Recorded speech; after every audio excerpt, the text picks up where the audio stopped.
Muy buenas noches, bienvenidos a la Clave Crítica en Almería 24 Horas Televisión. En este Día Internacional contra la Violencia de Género, nosotros solamente podemos proclamar en el inicio de este programa: basta, ni una víctima más a manos de sus parejas y exparejas.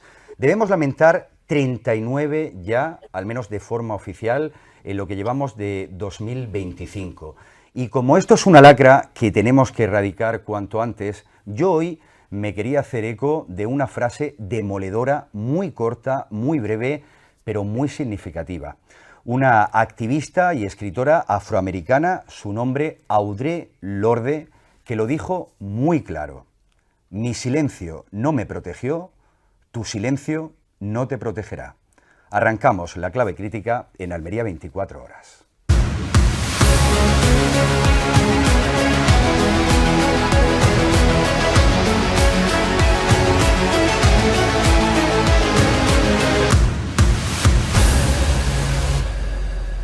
Las cifras son, desde luego, estremecedoras. Todas y cada una de esas víctimas mortales de la violencia de género en este 2025, pero todas las que hubo antes y todas las que también están verdaderamente muertas en vida porque padecen, sufren diariamente este asunto del machismo violento, de la violencia sobre ellas y además radicada también en los últimos años de formas incluso más dolorosas sobre los hijos, con esa violencia vicaria que también deja tres lamentables ejemplos en este año 2025. Desde que hay datos, desde el año 2023, y centrándonos en la provincia de Almería, son 41 mujeres víctimas de la violencia de género. Son además Granada y la provincia de Almería dos de los lugares, dos de las provincias donde mayor incidencia tiene este asunto de la violencia machista. Por si fuera poco, aquí en Almería también tenemos el dudoso privilegio de estar en la cúspide liderando el ratio de pulseras de protección de mujeres por estar siendo acosadas, estar siendo vilipendiadas y violentadas por sus parejas y sus exparejas. Hoy desde luego vamos a hablar mucho de esto, y eso que la actualidad no para, y hay un sumario, un auto de detención que desde luego tendremos que abordar también hoy aquí. La semana pasada, hace justo una semana que empezaba la segunda fase de la operación Mascarillas, y continúa, y además está dejando, la verdad es que, informaciones muy preocupantes que hablan de la gravedad de lo que se pudo hacer, no solamente con contratos de mascarillas, sino también con adjudicaciones de obras públicas. Así que mezclaremos todo esto y hablaremos primero y sobre todo de mujeres y también con mujeres. Así que primero a mi amiga, mi colaboradora habitual, Rocío Fuentes, que la vamos a saludar. Hola Rocío, ¿qué tal? Muy buenas noches. Muy buenas noches, Fran. Menuda semana, si es que ya vamos. Una semana muy potente. Me ha gustado mucho tu arranque, muy contundente, y sí que me gustaría hacer hincapié en que las mujeres somos el grito de las que se han quedado sin voz, porque no basta con hablar de igualdad, sino que hay que garantizarla. Qué bonito, ¿eh? Igualdad que no da igual, ¿no? Que parece que se puede jugar todo lo contrario. Además, todo esto, no olvidemos que hay que vincularlo, como tú muy bien estás haciendo, ¿no? Violencia de género, pero también búsqueda de la igualdad, porque seguramente cuando consigamos algo, también acabemos con lo otro. Y hoy ha vuelto conmigo mi trabajadora social preferida, que es Mercedes Fernández. Hola Merce, ¿qué tal? Muy buena. Buenas noches, aquí encantada de estar con vosotros un día más. Bueno, vamos a pulsar un poco cuál es la actualidad de la violencia machista, y para ello vamos a ponernos en situación junto a Loli Cruz, que es la jefa de la Unidad contra la Violencia sobre las Mujeres de la Subdelegación de Gobierno en Almería. Es además un órgano que, bueno, lo que hace precisamente es especialmente hacerse eco y cuidar todo lo que tiene que ver con esta serie de datos y la formación que reciben también los agentes, las fuerzas y cuerpos de seguridad del Estado, para atender estas situaciones. Hola, Loli Cruz, ¿qué tal? Muy buenas noches. Hola, buenas tardes, Fran. Un placer acompañaros aquí en el día de hoy. Debemos darle protagonismo a la igualdad, decíamos nosotros, pero bueno, para eso está el 8 de marzo, hoy 25 de noviembre, contra la violencia contra las mujeres, esta violencia que nosotros denominamos machista y que vemos que nos sigue dejando, Loli, datos sinceramente escalofriantes, ¿no? ¿Cómo lo puedes valorar? ¿Qué nos puedes decir del estado de la violencia machista en la actualidad? Bueno, al final la igualdad, la violencia de género no deja de ser la cúspide de la desigualdad de género, de esta sociedad patriarcal que venimos arrastrando de muchos años atrás. Efectivamente, y como decías, que estaba escuchando Esta unidad se crea evidentemente por el gran problema que tenemos en la sociedad al completo. Aquí la violencia machista es una realidad. Los datos son los que son. Solamente en el año 2024 se interpusieron 544 denuncias al día.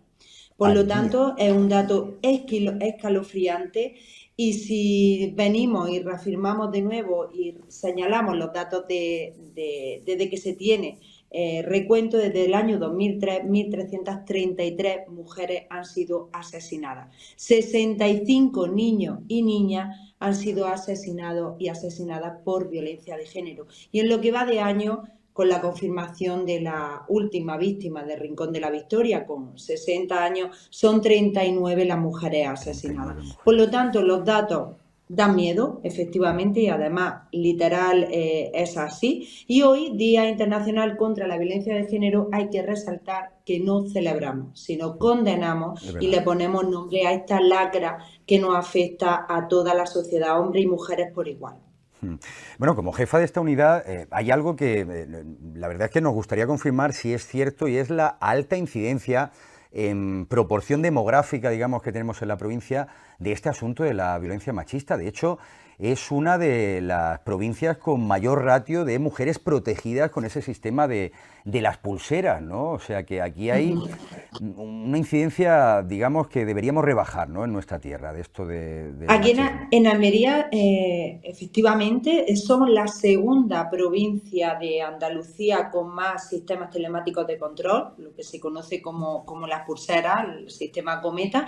En concreto, en el mes de septiembre, que son los últimos datos oficiales publicados, teníamos 365 dispositivos activos. Eso es buena señal, porque eso es protección hacia las mujeres. Por lo tanto, tanto el número de denuncias elevado como los sistemas de protección elevados, ese número es buena señal. Nos dice que las mujeres están denunciando y que las mujeres están siendo más protegidas. Somos la tercera provincia de España. Por lo tanto, Almería protege a sus mujeres. Ese es el mensaje que hay que lanzar. Y también en Almería, si te hablo de datos centralizados, tenemos actualmente, bueno, te voy a hablar de los últimos datos oficiales, que son el informe que se publicó en el mes de septiembre. Son 3.158 casos activos.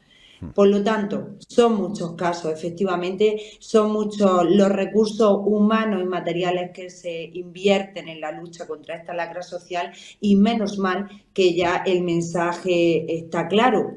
La única manera de acabar con la violencia machista es con la implicación de todas las administraciones, por supuesto, pero de toda la sociedad al completo, porque esto es un problema de todos y de todas. Claro, hablábamos un poco de esta situación. Claro, a mí me llama la atención porque de alguna forma se denuncia más, ¿no? También esto es positivo, por eso hay mayor protección de las víctimas, pero no sé si esto también nos muestra que las denuncias son la punta del iceberg, Loli, que se pueden dar muchos más casos, muchas más familias que están sufriendo este tipo de violencia y que todavía no han aflorado. A las personas que nos están viendo al otro lado, ¿dónde tienen que acudir? ¿Cuál es el primer paso? ¿Cómo se les puede ayudar? ¿Qué es lo que tienen que hacer? Por supuesto, estoy totalmente de acuerdo con lo que estás diciendo. He empezado diciendo el dato del año pasado porque además es escalofriante, son 544 denuncias al día lo que hubo por violencia de género, pero también voy a decir que la mayoría de las mujeres asesinadas por violencia machista no habían denunciado. Por lo tanto, es un dato que no va de la mano, no es coherente, y lo único que podemos decir es que la puerta de salida hacia a una situación de violencia de género es a través de la denuncia. La denuncia sirve para tocar a la puerta para que nos protejan y para poder salir de esta situación. Equipos, recursos humanos y materiales, como decía, hay muchísimo sobre la mesa. No es posible que una sola mujer, no nos podemos permitir como sociedad democrática que haya solo una mujer que esté sufriendo violencia machista y no sepa dónde puede acudir. Por lo tanto, trabajamos diariamente desde las administraciones para dar a conocer todos los recursos. Todas las administraciones tienen recursos, todos los organismos, entidades, asociaciones, Pero, como no puedo dejar de nombrar aquí a los equipos de Fuerza y Cuerpos de Seguridad, tanto Guardia Civil, el equipo Mujer Menor, que son los conocidos como EMUME, y UFAN de Policía Nacional. Un equipo muy implicado, muy profesionalizado y muy en la causa de luchar contra esta violencia machista. Y, por supuesto, tengo que nombrar el teléfono de ayuda, el 016, un teléfono que está disponible 24 horas, los 7 días de la semana y los 365 días del año, y que si te digo que en los últimos datos oficiales que tenemos del mes de septiembre, como digo, recibió en Almería 102 llamadas de auxilio.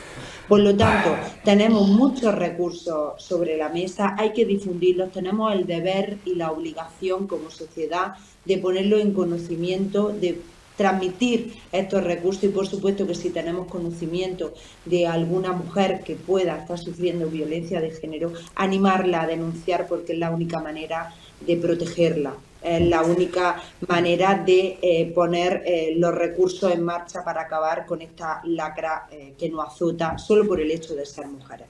Hay 3.158 casos activos en Biogen solo en la provincia de Almería, y hay bueno, pues al final hay menos denuncias, por lo tanto estamos hablando de que hay más mujeres asesinadas que denuncias, y por lo tanto, con esto que te quiero decir, pues que los datos, no tenemos unos datos concretos de mujeres que no denuncian y están sufriendo la violencia de género, como es lógico, ojalá los tuviéramos, pero sí tenemos que hay muchos casos de alta en Biogen, en el aplicativo, en ese contador que tenemos interno, hay muchas denuncias puestas, como he dicho, 544 denuncias al día, pero no se puede saber cuántas mujeres están sufriendo violencia de género y no denuncian. Por eso desde aquí y desde todas las administraciones, desde toda la sociedad en su conjunto, tenemos la obligación y el deber de transmitir esa necesidad que hay, que es que si está sufriendo violencia de género, que denuncie. Pero no solamente que denuncie la víctima, porque como bien has dicho, hay miedo, hay confusión en esa adolescencia, que hay unas nuevas formas de violencia que están surgiendo a debate público y con razón, porque al final son violencias de género a través de las aplicaciones, a través de... Bueno, pues al final la sociedad avanza y todo con ello avanza, pero sí que es verdad que hay que lanzar un mensaje a toda la sociedad, y es que ese refrán de los trapos sucios se lavan en casa ya está más que enterrado. Es un deber de todos y de todas ponerlo en conocimiento, aconsejar esa denuncia, acercarnos a esa mujer que pensamos que pueda estar sufriendo violencia, y por supuesto ponerlo en conocimiento de quien haya que ponerlo, porque los trapos sucios no se lavan en casa, sí señor. Bueno, pues nos vamos a quedar con eso, que me parece muy interesante. Loli, que muchísimas gracias por estar con nosotros y darnos todos estos datos. Muchas y gracias también de lo que tenemos que hacer de aquí en adelante para ver si en un futuro pues puede desaparecer este día. Esperemos que sea así, ¿no? Pues no sea necesario el recordar lo que era o lo que fue esta lacra. Un fuerte abrazo, muchas gracias. Gracias a ustedes. Buena tarde. Gracias. Bueno, pues esa es la situación que tenemos y comentarios. Bueno, claro, decía un poco Rocío, si te controla, a lo mejor no te quiere tanto, ¿no, Mercedes? Eso ya empiezan a ser indicadores, ¿no? Sí, hombre, es un indicador, vamos, para toda la gente que nos esté viendo, tanto más joven como menos joven, la libertad es un derecho fundamental que refleja nuestra Constitución, por favor. Algo que ha costado tantísimos años a nuestras abuelas, a nuestras bisabuelas, a nuestras tatarabuelas, luchar por esos derechos que hoy tenemos. No seamos la sociedad de hoy la que tire por tierra toda esa lucha. Yo quería preguntarle que me queda con la espinilla. Pero bueno, estamos aquí en una mesa maravillosa y a mí me resulta súper llamativo la nueva tendencia que hay con respecto a la mujer que vuelve a los orígenes antiguos, ¿no? Esa, como que intentando modernizar esa mujer que se queda en casa, que cría, que no tiene aspiraciones laborales o académicas. Y estamos viendo como últimamente muchísimo en redes sociales que hay movimientos de gente muy joven que promueve ese macho alfa que provee, que es el dueño y señor de la casa y del hogar, y nosotras quedamos relegadas a esa figura incluso en la forma de vestir, ¿no? Como súper monjitas, ¿no? Como decir, todo muy tapado, muy pulcro. Y me resulta súper llamativo cómo gente de 15, 16, 20 años, esta nueva generación, está abrazando esa idea que a mí, a mis 33, me horroriza, ¿no? Pensar en que mi hija el día de mañana quiera ese camino de, oye, de no crecer personalmente, que creo que el que decida hacerlo y quedarse en casa, pues es su decisión, pero que no sea una ola en la que estudiar y crecer no sea lo... Sí. Como que lo que había en el pasado era lo ideal, ¿no? Y que ahora es todo lo contrario, como que se está luchando contra lo que debería ser la tradición. Claro, luego hablamos de muchos micromachismos, ¿no? Porque, claro, todo esto entronca en la igualdad. Miguel y yo jamás nos hemos tenido que enfrentar a un comentario como de ponte menos escote, o ese pantalón que llevas es demasiado corto. Pero, sin embargo, eso es algo que sí convive, ¿no? en lo femenino, Miguel. Es curioso, ¿no? Sí, pero yo me quedaba con lo de la compañera. Tenemos el machismo y luego tenemos la igualdad. Y la igualdad es feminismo. Y ahí tenemos que crecer en educación y formación. La última formación, el congreso que tuvimos en FAPACE, iba dirigido a todo lo que la compi dice, cómo está transmutando el machismo y esa reacción salvaje del neomachismo contra todos los avances de la mujer. Y tenemos que estar al día, porque ya no son solo los micromachismos, sino es toda la formación que necesitan la fuerza y orden, los jueces, las madres, los padres y los chavales. La sociedad no está educada. Sí. Constantemente tenemos que estar educando. Y nos lo tomamos en serio porque decimos, ojalá que no en 50 años desaparezcan los asesinatos. Si no trabajamos bien y duro, no lo vamos a conseguir. Por lo cual... Y ya no que desaparezcan, a ver, que sí, es lo ideal, pero es verdad que vivimos en una sociedad en la que la mujer todavía sigue teniendo mucho miedo de ir sola por la calle. Vamos, en ciertos aspectos estamos retrocediendo mucho. Y hay barbaridades que pasan. Las mujeres siempre al final somos las que nos atacan por lo que tú comentabas, la forma de vestir. A un hombre nunca le van a decir, oye, Fran, no te queda bien esa camisa, o esa camiseta, o esa chaqueta. A una mujer sí. En los trabajos también te juzgan mucho más por ser mujer y te juzgan si vas creciendo, como es mujer, ¿qué habrá hecho? Entonces, ese tipo de comentarios, ese tipo de machismo, que últimamente además se está viendo mucho en redes sociales, y a mí me da muchísimo miedo el tema de las redes. Así que hoy protagonismo absoluto que estamos dándole a la lucha contra la violencia de género, y por eso queremos buscar todas las fuerzas, todos los organismos, las instituciones que trabajan en pos de acabar con esta lacra. Vamos a conectar, no podía ser de otra forma, con el Instituto Andaluz de la Mujer. Ahí está la directora del IAM, que es María Esparza. Hola María, ¿qué tal? Muy buenas noches. Buenas noches, ¿qué tal? ¿Cómo estáis? Bueno, muchas gracias por estar con nosotros. Estamos preocupados, la verdad, porque los datos de violencia no dan lugar para otra cosa, ¿no? ¿Qué valoración hacéis desde el Instituto Andaluz de la Mujer? ¿Cómo estamos en materia de prevención, digamos, de esta situación, de esta lacra social? Bueno, a ver, yo siempre digo que esta lacra social, que es bueno, responsabilidad de todos y de todas. Los datos son altos porque cada vez hay también mayores atenciones, también hay mayores recursos y bueno, pues por eso cada vez las personas, las mujeres, las niñas, los adolescentes son más atrevidas a buscar esa ayuda, ¿no? Ese recurso que les podemos proporcionar desde las diferentes administraciones. Vosotros, por ejemplo, en el Instituto Andaluz de la Mujer, además de concienciar, de prevenir también con información, afrontáis la capacitación de las mujeres, ¿no? Lo importante que es, por ejemplo, su formación y también su inserción laboral. Antes comentábamos lo difícil que es para muchas mujeres el denunciar, ¿no? El tomar esa decisión, y a veces es porque son dependientes económicamente de sus parejas, ¿no, María?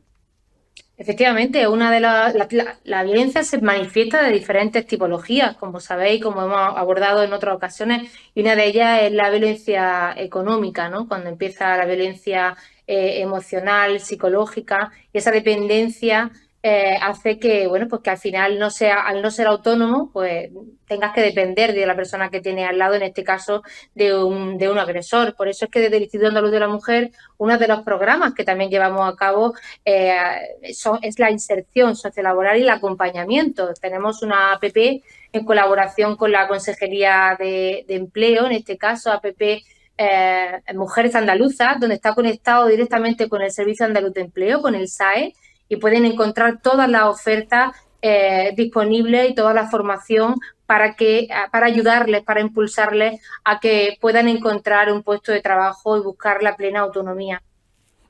Luego, ¿se puede volver a ser libre, digamos, a ser mujer después de un episodio, de un drama de malos tratos? Supongo que habrá muchas mujeres también que renacen, ¿no? Al final es una resurrección, es algo que no tiene nada que ver la vida que llevan después de salir de esta violencia a la que tuvieron, ¿no? Antes de escapar de ello.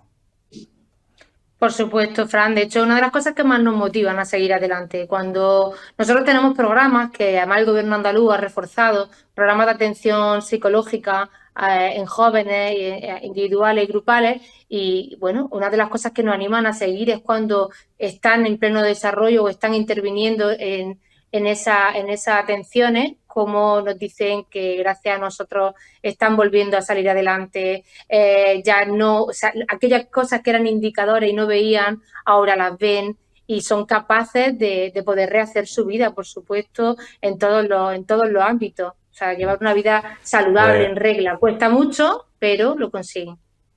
hay que estar con ella y hay que apoyarla. Hemos empezado hablando de lo importante que es no guardar silencio. También todos podemos ser cómplices si no denunciamos, ¿no? O sea, esto es de todo, lo decías tú al principio, de hombres, de mujeres, pero también de que cualquier persona que detecte algo que es raro puede también formar parte de la denuncia o al menos avisar a las fuerzas y cuerpos de seguridad, ¿no? Sin duda alguna, yo siempre estoy comentando lo mismo. Desde el Instituto Andaluz de la Mujer abogamos por la prevención y por no mirar hacia otro lado. Una de nuestras campañas era precisamente eso, destinada también a los vecinos, también a la AMPA, a los familiares. Hacemos formación para todos y todas, porque esto, como decía también en un instituto esta mañana, es una lacra social que afecta a una problemática a la mujer, pero la solución no está en una institución concreta ni está en otra mujer. La institución, o sea, el resultado, la responsabilidad está en todos y todas, en toda la ciudadanía. Además, todo el mundo al final tiene a alguien cercano que ha sufrido alguna vez algún tipo de violencia o que se encuentra en ella. Sobre todo por eso estamos haciendo mucho hincapié en la prevención y la sensibilización de los más jóvenes, de los adolescentes y los jóvenes que no conocen todavía una relación sana y que sepan distinguir entre una relación tóxica y una relación sana. De ahí nuestra campaña de Red Flag, no sé si la habéis visto, de Red Flag y Green Flag Challenge, que es para jóvenes, está en TikTok, en Instagram, en YouTube, porque necesitamos hablar en su idioma, necesitamos que nos entiendan, ¿no? Y que cree impacto en ellos. Y ha sido muy curioso la repercusión que está teniendo y espero que siga adelante, porque es una forma de autoevaluarse ellos mismos con indicadores y ver si realmente están teniendo algo positivo. Controla mis contraseñas, se mete en mi ropa, en mi forma de vestir, tiene un geolocalizador sobre cómo estoy, que puedan diferenciar entre lo que es un amor, la confianza, la seguridad de una pareja al control, ¿no? Y el dominio, que son señales que ya empiezan a ser una alarma, ¿no? En los más jóvenes. Y nuestro lema, nuestra campaña del 25N contra la eliminación de la violencia contra las mujeres, precisamente dice: no niegues, no normalices, no disculpes. Pues oye, sí, red flag, ¿no? Bandera roja, ¿no? A todas las alertas que nos salen, ¿eh? Y bueno, debemos hacerle caso, por supuesto. María Esparza, que bueno, tenemos muchos temas que abordar, por tanto, de la violencia de género. Muchas gracias por, bueno, hacernos entender un poquito más el trabajo que se hace desde el Instituto Andaluz de la Mujer. Muy buenas noches. Muchas gracias a vosotros, estoy a vuestra disposición. Un abrazo. Pues las redes sociales, hombre, estaría bien que si quieren que nos vean a través de YouTube, ¿no? Que nos vean a través de donde quieran, pero que se informen y se enteren un poquito de que esto no es, o es tóxico, ¿no? Como decía, que es una palabra además muy, muy adecuada, el salirnos un poco de los canales normales del amor, ¿no? Del amor, es lo que decía ella, que hay gente que todavía no, los adolescentes no distinguen esos niveles de amor y bueno, tienen que saber que el amor no duele, que los celos, por mucho que el agresor diga tengo celos porque te quiero, los celos nunca es una señal de amor, sino de control. y hay que cortarlo desde que eso empieza a asomar la patita. Bueno, llamativo eso. Luego me mandas la geolocalización y me la mandas todo el día, que sepa yo dónde estás a cada minuto, Miguel. Pero eso es porque te quiero. Yo creo que es muy importante lo que es la violencia emocional, la violencia psicológica y sobre todo confundir el amor con el chantaje. Y eso los que trabajamos con chavales adolescentes lo tienen bastante despistado. Si no me das la clave es que no me quieres, si no accedes a mi chantaje emocional, estoy solo en el momento que se van con sus amigas. Sí. Es que ningún maltratador, ninguna relación tóxica empieza, como tú decías, claro, con una violencia, con un golpe, claro. Sino hay un vídeo hecho por una experta que se llama la escalera de Pepa y Pipo, que empieza por pequeñitas cositas y va subiendo, y ahora me vas a dejar solo, cuando te vas con tus amigas, y va subiendo cómo coge el chantaje, el victimismo, y ya cuando te das cuenta has subido 5 escalones, y al quinto ya le dejas las claves, al séptimo no te vas de viaje de estudio porque no sabemos qué. O sea, es espectacular cómo esa escalera tan civilina nos va impregnando en una relación tóxica. Luego estaría bien también, Mercedes, que, bueno, yo lo voy a poner también más sobre las mujeres, ¿no? Que encima tengan la responsabilidad de evitarlo por sí mismas, porque supongo que a veces ni siquiera las red flags, ¿no?, de las que hablábamos son capaces de que nos demos cuenta cuando estemos enamorados de que un hombre puede ser malo. Pero es cierto que yo estoy harto de ver, y además utilizo ese adjetivo, que es así, es que me genera ya hartazgo, de que haya mujeres que digan, bueno, yo quiero un hombre que me dé caña, quiero un hombre fuerte, ¿no? Eso es un blandengue, ¿no? A veces no se puede ser que las mujeres muchas veces se metan en perfiles de atractivo que nos dan indicadores de que luego eso puede torcerse o puede generar pues lo que luego sucede, ¿no? Esa posesión, ese control. Sí, yo creo que hay una relación directa ahí con el romantizar la violencia, ¿no? Que vemos en series, en películas que se ponen súper de moda, en la que el macho alfa es el que se lleva a la protagonista, el bibliotecario que no rompe un plato en su vida, el que se suele quedar solo, o el que no liga, o el que no tiene, el que no triunfa, ¿no? Sí. Entonces vemos una conexión directa esa romantizar, ¿no? El chulo, el que controla, el más fuerte, el que se pelea con otro hombre por mí, etcétera, etcétera. Y es como que algunas mujeres aprecian esa parte, ¿no? Y no se dan cuenta de que esos son red flags enormes y son señales de alerta que nos están diciendo por ahí, ¿no, amiga, ¿no? Entonces, yo creo que sí que es importante que... A mí una amiga mía me dijo un día una frase que me dejó muy marcada y me dijo, ¿te gustaría eso para tu hija? Entonces muchas veces tenemos que extrapolar esa situación afuera, ¿no? Porque cuando lo estamos viendo desde dentro, no siempre tenemos la capacidad de ver lo que está pasando y romantizamos y normalizamos, como decía Miguel, situaciones y contextos que no son normales, ¿no? Bueno, incluso el cine, pues yo estoy pensando en algunas películas de esto que se va, a lo mejor la mujer, ¿no? Y coge el hombre, la retiene, cierra la puerta y la besa, ¿no? Hace unos años... y se ve como un acto pasional, un acto de una amor. Película 365 días, que no sé si la habréis visto, si habéis tenido oportunidad, está en una plataforma, no voy a decir, hacer publicidad. Y esa película, o sea... es muy fuerte, o sea, te ponen a un hombre guapísimo, atractivo, con todos los estereotipos perfectos, el hombre es un espectáculo supuestamente, y lo que hace es que la secuestra porque es que le gusta por la calle, entonces se la lleva, la secuestra durante 365 días, y ya después que ella decida si se quiere quedar con él o no, y se acaba quedando con él, y él yo veía la película y decía, pero te estás enamorando de tu secuestrador, tía, claro. El que te está golpeando, que te ha encerrado, que te está poniendo la ropa que él quiere que uses. Nos ha pasado incluso, no sé a vosotros, pero se dan a veces las situaciones en las que alguien acude o asiste a un ejemplo de un abuso sobre una mujer y cuando interviene una persona externa, es la propia mujer la que rechaza esa ayuda y dice, no, que es mi marido, es mi pareja, y eso entraría dentro de ese componente. Eso entra dentro de la salud mental. Ahí hay un factor psicológico en el que esa persona genera un síndrome que hace que, como una especie de síndrome de Estocolmo, ¿no? Sí, como el secuestrador, ¿no? Exactamente, en el que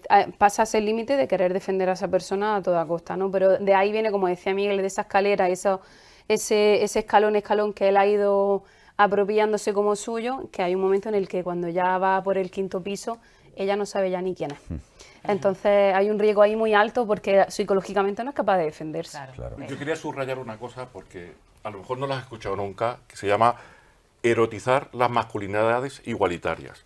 Ahora mismo es una de las claves en la adolescencia que hay que erotizar a las masculinidades igualitarias. O sea, que porque sean atractivas, es lo que yo decía Sí, antes, porque nos vienen chavales a las mujeres. diciendo, oye, yo soy un chaval majo, respetuoso, pero no me como un colín. Sí, Claro. sí. Entonces, dices, ¿qué hago? Porque aquí el que triunfa es el malote, el chulo, entonces tenemos un grave problema. Sí, estoy Claro, grosero. hemos Hay que romantizado el malote. Hemos romantizado al malote, pero es cada una de las claves que se está trabajando ahora mismo en los centros. O sea, Quitemos la acepción positiva de quiero que me dé caña. O sea, todas esas cosas yo creo que deberíamos ir erradicándolas, o al menos buscarle otro sentido. Porque claro, al final un hombre puede ser bueno, puede ser igualitario y oye, pues dar caña también, ¿no? Ser la caña, yo creo que lo sería más incluso, ¿no? Sí, hay yo- que erotizar y que por lo menos puedan ligar los chavales que sepan tener relaciones no tóxicas, de amor verdadero. Sí, pero Miguel, yo creo que ahí también influye mucho la educación, porque cuando tú eres adolescente no sabes, lo estamos viendo y las redes sociales ahora tienen un papel muy importante. Si tú, educación en colegio, dentro de casa, por supuesto, en tu entorno, y vas aprendiendo que hay ciertas cosas, que lo decía Merce, que tratamos de normales cuando no son normales.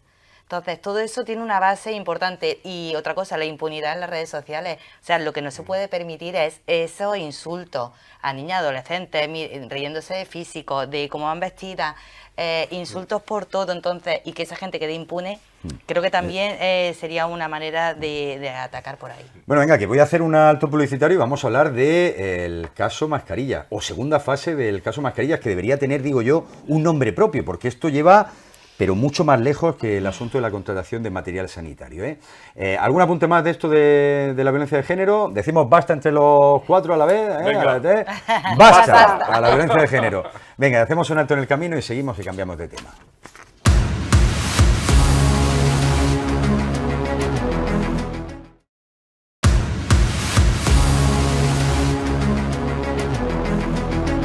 Pues ya estamos de vuelta, seguimos en la clave crítica y después de dedicar los minutos necesarios a hablar de la igualdad y contra la violencia de género, tenemos que abrir la lata de, sin duda, una de las operaciones contra la corrupción más importantes que hemos tenido en la provincia de Almería.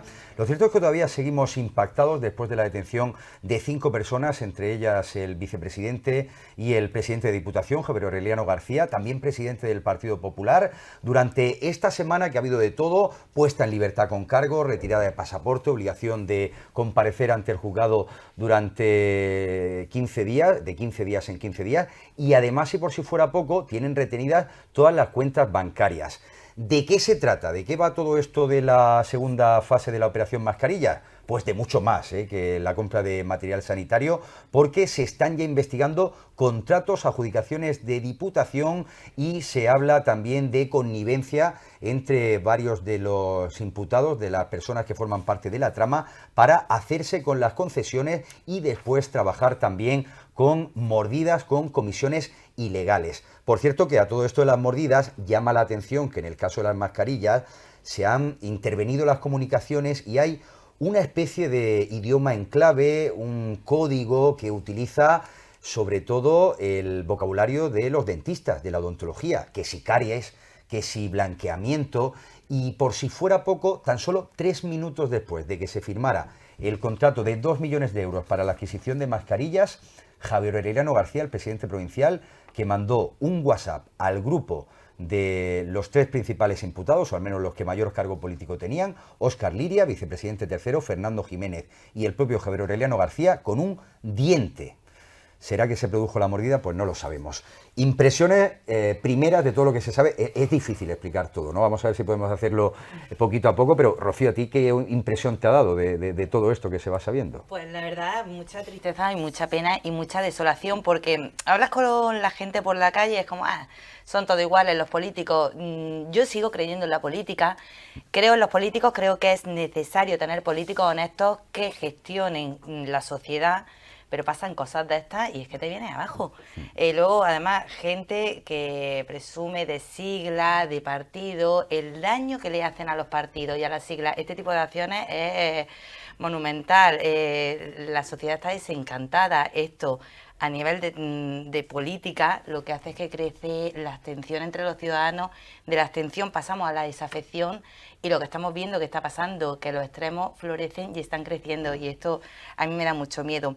Al margen de esta lectura, bueno, la justicia determinará, porque hablamos de la presunción de inocencia siempre, la justicia determinará si son culpables, son inocentes, pero desde luego que los políticos tienen una responsabilidad con la sociedad, que creo que en este caso no se ha cumplido. Creo que en el peor momento que hemos vivido en la pandemia, mientras la gente moría, mientras había sanitarios que no daban abasto, mientras estábamos todos desolados, porque es que eran momentos que estábamos todos que no sabíamos qué actuar, que en esos primeros días se firme un contrato por la compra de una mascarilla que llevaba 900, casi 1 millón de euros más para repartirse de lo que costaban realmente esas mascarillas. Me parece que mientras que la gente muere, haya mentes que estén pensando en enriquecerse con esas acciones, me parece lamentable, vergonzoso, bueno, no tengo calificativo, de verdad. Y además el primer mensaje que envía en este caso el que fuera vicepresidente, Fernando Jiménez, a Óscar Liria, hablando de si conoce a alguien que pueda hacerle llegar este material sanitario, es a los pocos días de que se declare el confinamiento en nuestras casas, ¿no? O sea que hasta ahí llega. Y luego, Miguel, claro, corrupción, muchos casos, muchos años, pero luego al final vamos viendo nuevas investigaciones y prácticamente son calcos de lo que habían hecho los anteriores, o bien empresas participadas por familiares, testaferros que cogen adjudicaciones públicas, o bien comisiones acordadas con estos conciertos ya previos. Poco cambian o poco innovan en la corrupción, ¿no? Sí, bueno, prácticamente no son nada originales. Lo que sí yo quería expresar también mi hartazgo, mi cansancio y mi profunda tristeza. Pero, ojo, ante la corrupción política, lo que tenemos que eliminar es la corrupción, no la política. Por eso es bueno que lo subrayemos. Y ante la corrupción institucional, que ya estamos en corrupción institucional, lo que hay que evitar es la corrupción, no las instituciones. Hace falta más institución y más política, pero de verdad, para estos casos, que históricamente lo que tú dices son lo mismo, son mordidas, son incrementos de facturas, y a mí lo que está pasando es que ya el cáncer empieza a ser estructural en los dos grandes partidos, y yo creo que se tendrían que poner bastante las pilas por lo que tú dices, es decir, por el miedo a... Lo que sube normalmente es la extrema derecha. Sí. Vamos a ser claros. Bueno, aquí Vox va a subir bastante y hay que reconocerlo. Yo creo que al final no, porque Vox está destrozado. Tú coges el Vox de hace 3 años, los grandes dirigentes, solo queda uno. Aquí el macho alfa se los ha cepillado a todos. Él tiene ya el dinero de su fundación. Presuntamente también. Una fundación a nombre... No a nombre del presidente del partido, no, a nombre de su nombre y apellido ciudadano. O sea, que aunque desaparezca del partido, va a seguir con los 15 o 20 millones que tiene la fundación. Yo espero que la gente vea que la alternativa no es la extrema derecha, pero sí que hay que poner, porque por ejemplo, luego el libro que queremos recomendar es La historia de la corrupción en España, que como tú dices, ha sido igual, y hay medidas. Pero lo que los ciudadanos tenemos que saber es que unas fuertes instituciones y una baja corrupción es igual a una alta calidad de vida. O sea, que nos afecta. Tendríamos mejor educación, mejor sanidad, si no se llevaran esas mordidas de compro 2 millones y me llevo 1. Claro, es que lo que dicen demagogia, pero son recursos que se están detrayendo al final de todo, ¿no? Y del erario público, presuntamente, claro, que eso hay que mantenerlo. Pero luego hay otra cuestión que a mí me llama muchísimo la atención, ¿no? Y es cómo mientras hay gente que tiene que tener un trabajo, 2 trabajos para llegar al final de mes, ¿no? Para hacer sus cosas, para irse de vacaciones, en este auto de detención lo que vemos es que, por ejemplo, los principales imputados en la trama, Óscar Liria, Javier Aureliano García, no gastaban dinero de sus cuentas. Iban a Ibiza, parece ser que fueron a Madrid, no hay rastreo de ningún gasto que tuvieran en esos viajes. O iban invitados a todo o evidentemente pagaban en efectivo. Pero ¿de dónde salía ese efectivo? Porque tampoco tienen prueba de que se sacara del banco esa cantidad que luego habrían ido abonando, ¿no? Pues bueno, eso es algo que se irá viendo y esclareciendo con el tiempo. Lo que está claro es que estaban gastando mucho dinero y mucho dinero en efectivo, compra incluso de bienes inmuebles, de terrenos, pagos etcétera. De hipotecas hablaban incluso. Sí, que ingresos que se iban haciendo, que hay mucha gente que piensa que no pasa nada, yo me meto, pero Al final la Hacienda debe de caer encima de todo y ellos no son una excepción. Y yo creo que eso es algo súper evidente, que tenemos que empezar a ver qué está pasando con nuestra política.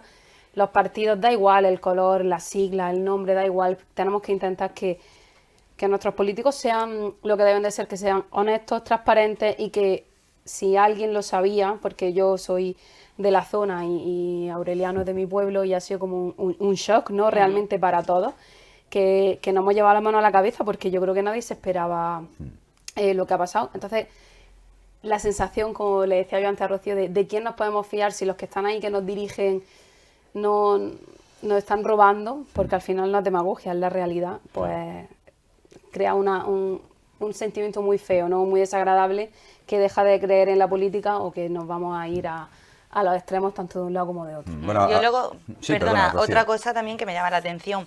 Esto salta ahora, yo creo que esto ha asomado la punta del iceberg, creo que queda mucho que salir y mucho que arrastrar, porque lo estamos viendo, parece supuestamente una red empresarial bastante importante. Me llama la atención que ha salido ahora, pero este caso se lleva investigando desde el año 2021 y nadie sabía nada. No se había escuchado nada. Nunca nadie sabe nada, ¿no? Nunca Eso nadie también sabe es nada. llamativo, Bueno, también es verdad que si tú robas no va a llegar, iba a decir, no, sí he robado. Evidentemente nadie se va a declarar culpable. Pero nadie sabe nada. Se hizo una comisión de investigación. En esa comisión de investigación había mucha gente que habría que ver a día de hoy dónde está. No se vio nada sospechoso, no se veía nada fuera de lugar en esos contratos. No lo sé, me llama la atención, de verdad. A mí me llama mucho la atención. Nosotros, bueno, yo trabajo en una entidad de utilidad pública y nosotros nos fiscalizan hasta el último céntimo, es verdad. Claro, sí. Y hablamos de cantidades que me gustaría que las vierais, que dan ganas de llorar, de lo pequeñas que son, que no cubren ni siquiera las necesidades que hay, ¿no? Y dices, ¿cómo es posible que a mí me fiscalicen hasta el último céntimo? Y literal, si no cuadra un céntimo con lo que corresponde, me lo echan para atrás. Y estamos hablando de 1 millón de euros de mordida. O sea, es que es una barbaridad. No una cifra que se te escape. No son 5 euros arriba, 5 euros abajo. Sí, sí. A ver, son 17 investigados. Te voy a dejar enseguida hablar, Miguel. Claro, hemos hablado de los principales. Hay que también poner al día a nuestros telespectadores. Ya dimitieron de sus puestos. Ha corrido la lista del Partido Popular en Diputación, tenemos también sustituto, ahora vamos a escuchar a un reportaje que nos ha hecho Marina Peralta, pero a todo esto hablábamos de la confianza, de si se enteran, de si la gente sabe o no sabe. Bueno, está claro que habrá unos responsables concretos, pero si no conocían lo que hacían mal, ¿cómo sí conocían tantos compañeros, por ejemplo, del Partido Popular, lo que sí hacían bien y lo, digamos, divulgan y lo defienden públicamente? En los últimos días, desde que hizo Javier Aureliano García un mensaje de despedida por su dimisión, han sido cientos los mensajes de cariño y de apoyo público que han dado diputados, alcaldes de toda la provincia de Almería y responsables importantes del Partido Popular. Bueno, tanto como el propio secretario general de Almería, elegido en el día de ayer, Francisco Bellido, que también en las redes sociales manifestaba la confianza en la honradez y que el tiempo pondría cada cosa en su lugar. Claro, ¿ahora qué pasa con todos esos mensajes? Porque toda la gente ha puesto la mano en el fuego, tanto que criticábamos al PSOE, ¿no? Con lo de Ábalos, con lo demás. Claro, sí, luego, claro, esta guerra de el y tú más, en algún momento tiene que terminar, ¿no? O la corrupción buena y mala, dependiendo, no, la corrupción es corrupción, venga de donde venga, igual que hemos estado hablando de chistorras, de lechuga. Eso es. Ahora hay que hablar de lo que hay que hablar, de dientes, de caries, en fin, que son, vamos, genios, inventando el lenguaje encriptado. Sí, pero claro, para hablar de blanqueamiento, no sé si era lo más... No, por eso digo que son genios. Dos cosillas. ¿Y después qué? Eso es, porque luego, después del sensacionalismo, ahora de los míos, ahora de los tuyos, dos cosas. Normalmente es como hacíamos con el amor tóxico, nadie para medrar en un partido. Decía Alberto Garzón que los partidos son trituradoras de carne. Y lo decía un chaval de Málaga, joven, imagínate cómo están los otros. Normalmente cuando uno mete la mano, lo suele dar para el partido. Los 3 últimos tesoreros impresionantes del Partido Popular, tenían caja B. Aquí se sabe a voces, o sea, un shock, algo que se viene denunciando desde 2021, que se sabía. Lo que pasa que, claro, el partido necesita esa caja B, que habría que empezar a meter mano a las cajas B de los partidos, pero claro, tú vas poniendo, eres el show del grupo y luego de pronto te vas quedando. ¿Qué es lo que pasa? Que esas son ya las manzanas. No. Si tú te corrompes, aunque sea para dejar el dinero en el partido, eso es corrupción. Claro. Sí. Entonces hay que tener mucho cuidado. Y lo que no se puede comparar, a mí yo por ahí no paso. Entre Anguita y Abascal no paso. O sea, entre personas íntegras y auténticos depredadores, no todos son iguales. Y no es que los extremos. ¿De qué extremos estamos hablando? Pero si hasta, que yo no sé de Podemos, si hasta lo Podemos lo único que ahora quieren defender la Constitución, pero ¿dónde están los extremos en España? ¿Tú has visto algún comunista por la calle? Porque yo no he visto ninguno. La extrema, es que los extremos. Miren los rojos. Yo llevo 20 años en elegido y no he visto un puñetero comunista o uno de refilón. Y en España lo mismo. Sí, que a lo no mejor hay llevaba una extrema camiseta izquierda. y luego la llevaba porque le gustaba. Y Claro. No hay extrema izquierda. Yo, bueno, y como decía, queremos también contextualizar esto, pero claro, ¿os parece suficiente la reacción que ha tenido el Partido Popular a nivel Almería y a nivel andaluz? Porque a Juanma Moreno es verdad que lo vimos muy contundente, muy crítico, diciendo que además no entendía por qué estas personas se habían visto involucradas en situación semejante. Hemos visto a Antonio Sanz también pues bastante duro, diciendo que no van a permitir ni una mínima duda y que van a actuar rápidamente, por eso le suspendieron de militancia. Pero luego vimos la ejecutiva provincial del Partido Popular ayer, en la que en Diputación corre la lista y efectivamente ahora es el otro alcalde de María, en este caso, José Antonio García, el que va, un hombre del equipo de gobierno de Javier Moreno García, el que va a asumir esa presidencia. ¿Pensáis que ha sido suficiente las explicaciones que se han dado, lo que se ha hecho?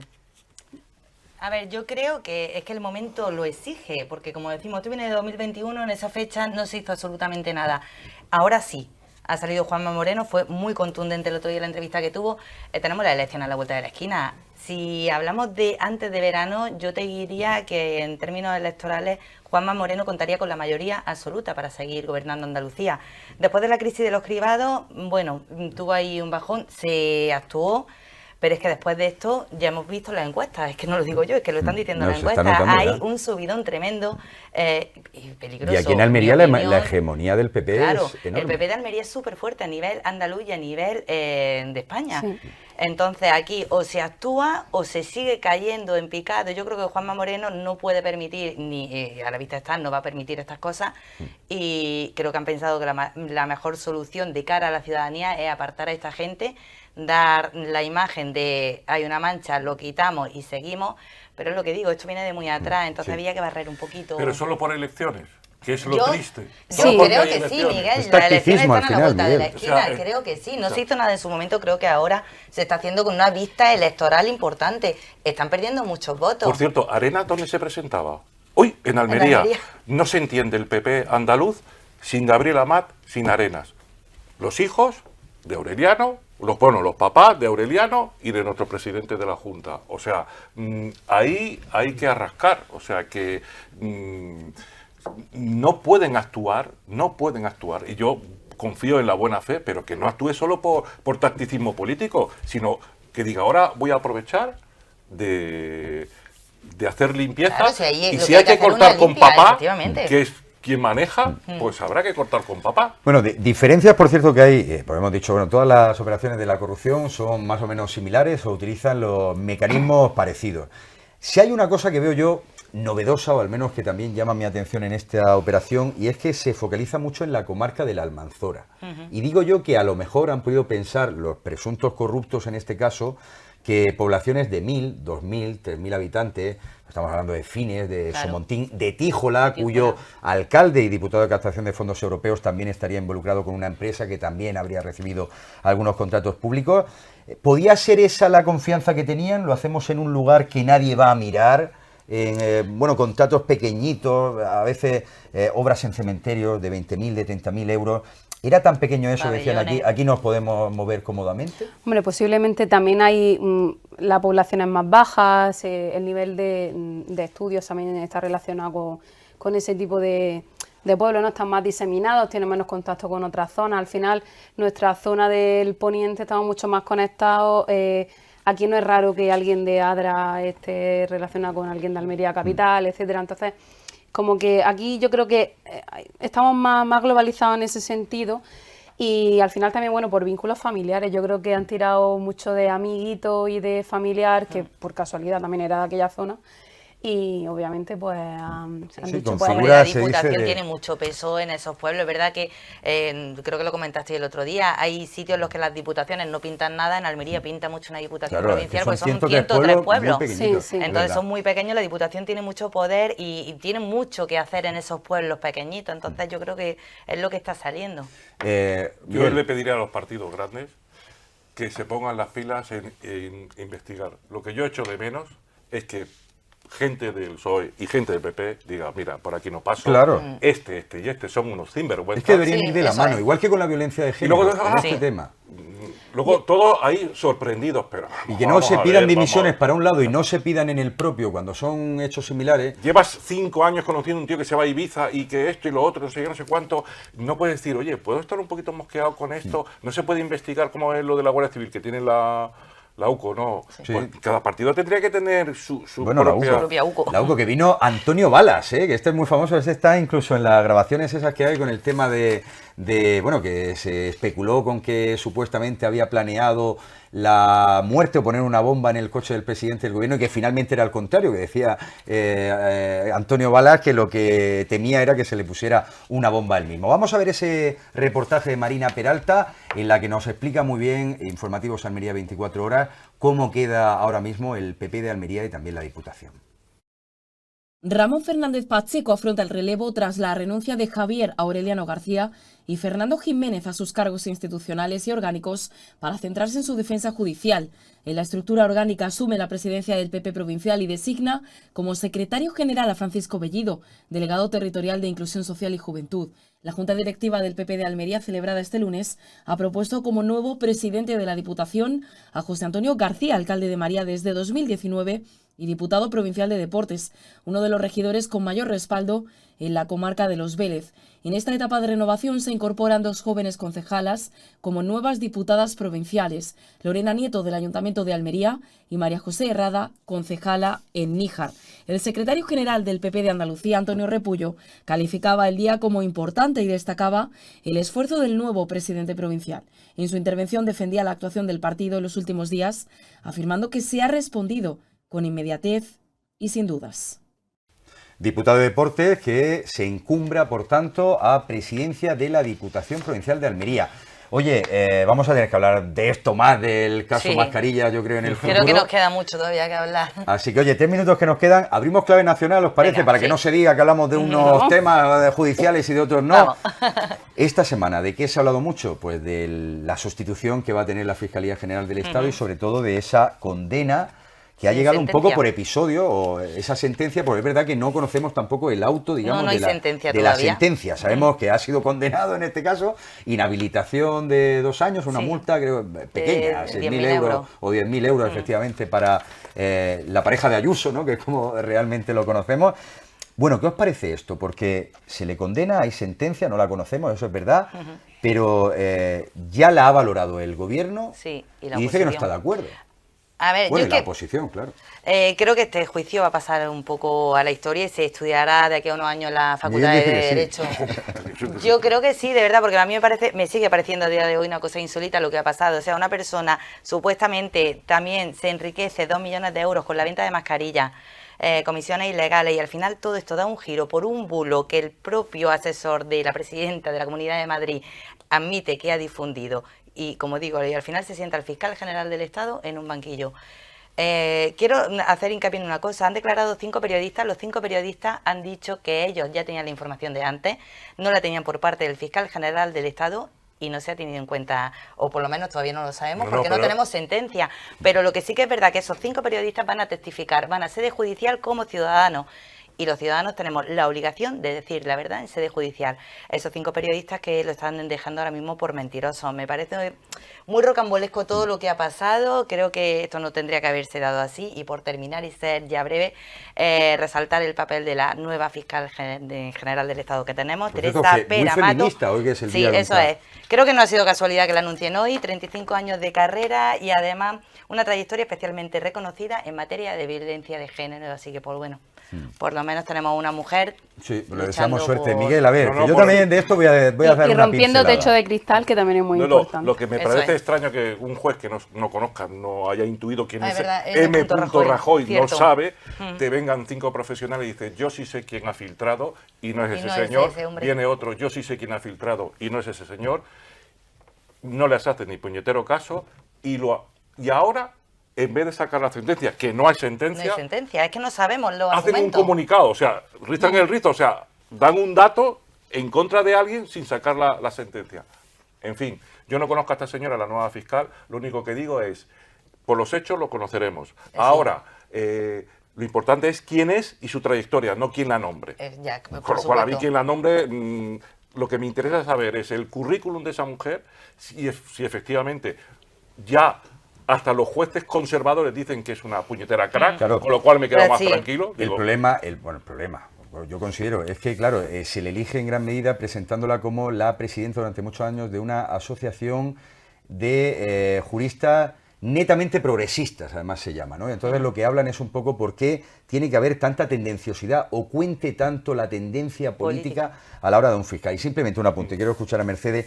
Claro, al margen de todo esto que estamos hablando, me parecía llamativo, primero, que un gobierno vaya en contra de una decisión judicial, me parece algo un poco extraño, pero luego también hay algo, al margen de las opiniones, y es que si hay un correo de un acuerdo con Fiscalía Anticorrupción de un Declarado. ciudadano, la única vía de filtración es o la persona que pide el acuerdo o la persona que recibe el mensaje, que es la Fiscalía. Por lo tanto, haya llegado o no de otro lugar lo que entiende, o al menos, claro, no hemos visto la sentencia, pero lo que se anticipa es, se lo entregara a quien se lo entregara a los medios de comunicación, tuvo que partir de Fiscalía, que era quien tenía ese correo de electrónico. las 100 personas que pudieron acceder a ese 400 correo. personas tenían acceso a No ese del correo. fiscal, pero de la Fiscalía, es lo que Claro. venimos a hablar. Mercedes. Bueno, yo creo que esto es un tema que hasta que no leamos esa sentencia, Claro, eso va a ser fundamental. vamos a estar un poco esperando a ver cuáles son todos los detalles, ¿no? Pero bueno, yo sí que no puedo hablar de ese auto porque o esa sentencia porque aún no la he visto, pero sí que me encantaría aprovechar lo que ha dicho Rocío de que una mujer, una fiscal con tantos años de trayectoria ocupe esa posición y qué mejor día que el de hoy, la verdad. Que no estamos celebrando, que estamos, como ha dicho, condenando, pero sí que me alegro que haya mujeres preparadas y que han demostrado su valía rompiendo esos techos, porque si vemos los altos jueces o los grandes fiscales que hay en lo más alto de nuestra jurisprudencia, Son casi todos hombres. son casi todos hombres y y nos licenciamos muchas, o sea, nos graduamos muchas mujeres en nuestro Totalmente. país como para que no veamos tantas mujeres allá arriba. Fijaos, ahora que decís eso, yo hay algo que sí le compadezco un poco a la nueva fiscal, si finalmente se ratifica, y es que no ha llegado todavía Miguel, y es verdad que la pobre mujer ya que vaya preparando su espalda, porque le van a caer chuzos de punta, pero por todos sitios, ¿eh? Pero Y eso es verdad que yo creo que no entra dentro de esa designación. Yo, para terminar, se puede acatar, porque yo como demócrata acato, la justicia, claro. no la comparto, pero se puede acatar. Y lo mismo que somos muy críticos con el poder legislativo, con el poder ejecutivo, también con el judicial se puede ser muy crítico, a los hechos me remito. Y yo quiero compartir Eso, venga, que nos vamos. pasado y presente de la corrupción en España. Aquí está toda... Qué chulo, me gusta con la cartera ahí. Y además se llama La patria en la cartera, de Joaquín Bosch, que precisamente es un juez que ha investigado, es casi una tesis doctoral y colabora con lo que tú has dicho, que nada hay nuevo bajo el sol. Bueno, tú has dicho acatar, ¿no? Que hay que acatar. Hay que acatar, ¿nos vamos a acatar algo? ¿Nos vamos a acatar una tapilla o algo? ¿Os parece Una bien? cervecita, por lo menos. Cervecita. Sin alcohol, ¿eh? Sin alcohol. Mercedes Fernández, que muchas gracias por estar Muchísimas conmigo. gracias. Rocío Fuente, que es mi partener, y también mi querido Miguel Vera. La mascota del grupo. No, hombre, para nada, para nada. Y que la semana que viene volvemos, próximo martes, si puede ser mejor o al menos igual, que lo hemos tenido en el día de hoy, pero pendientes del chaparrón de noticias que se nos viene encima. Bueno, yo estoy temiéndolo ya, a ver lo que podemos contar la semana que viene. Adiós, adiós.